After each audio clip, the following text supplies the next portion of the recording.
நன்றி தெரிவிச்சுக்கிறேன். இந்த காணொலிகள் முழுக்க ஏதோ உலகத்துல இருந்து எங்கெங்க இருந்து பாக்குறாங்க, எங்கெங்க இருந்து இது செய்யறாரு. இங்க பாருங்க, இந்த காணொலி வாயில ஒண்ணே சொல்லிக்கிறேன். அண்ணே ஒரு நபர் அண்ணே இங்க வருங்க, அவருடைய ப்ரொஃபைல் பிக்சர்ல ப்ரூஸ்லின்னு வச்சிருந்துச்சு. அவருக்காகவே இதை பேசுறேன், மறந்துடாதீங்க.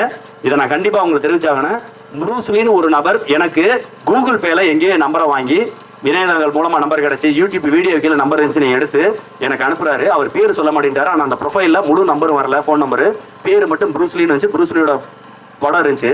தினசரி 200 ரூபாய் அனுப்பிக்கிட்டே இருக்காரு. எனக்கு தெரிஞ்சு இதோட எப்படி பார்த்தாலும் ஒரு 12 நாள் 13 நாள் இருக்கும். தினசரி 200 ரூபாய் அனுப்பிக்கிட்டே இருப்பார்.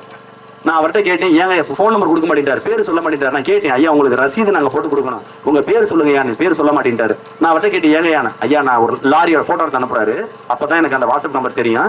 அப்ப சொல்றாரு, ஐயா நான் ஒரு லாரி டிரைவர், எனக்கு 4 பொம்பளை பிள்ளைங்க, உங்களை நம்பித்தாங்க எங்களை மாதிரி எதிர்காலம் இருக்கு, எங்களை மாதிரி ஆட்களுடைய எதிர்காலம், என் பிள்ளைகளுக்கு அந்த மாதிரி நல்ல எதிர்காலத்தை நீங்க கொடுப்பீங்க நினைச்சு நான் கொடுக்குறீங்க. எனக்கு சாப்பாட்டுக்கு கொடுக்குற காசுல மிச்சப்படுத்தி தினசரி உங்களுக்கு 200 ரூபாய் அனுப்புறீங்கன்னு தினசரி ப்ரூஸ்லின்ற படம் வச்சிருக்காரு. பேர் ப்ரூஸ்லி, அவர் பேர் உண்மையான பேர் தெரியல. வாட்ஸ்அப்ல அவர் லாரி படத்தை அனுப்ப வந்து லாரி ஓட்டுநர் எனக்கு தெரியும்.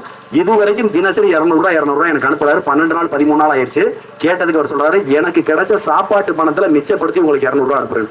யோசிச்சு பாருங்க, இந்த 200 ரூபாய் எனக்கு 200 கோடிக்கு சமானம். நான் எப்படிங்க திமுகவும் அதிமுகவும் போறது? நான் எப்படிங்க இந்த நாம் தமிழர் கட்சியை விட்டுட்டு இந்த மக்களுக்காக போராடுறதை விட்டு நான் போறது? ஐயா நான் ஜெயிச்சு எம்எல்ஏ ஆயிருவேன், அமைச்சர் ஆயிருன்ற எண்ணத்துல எல்லாம் என் வேலையை ரிசைன் பண்ணிட்டு நான் வரல. எனக்கு நல்லா தெரியும் நாங்க ஜெயிக்கிறோமா தோப்போமா எப்படின்ற எதிர்காலத்தினுடைய ரிசல்ட், தேர்தல் எலெக்ஷனோட ரிசல்ட்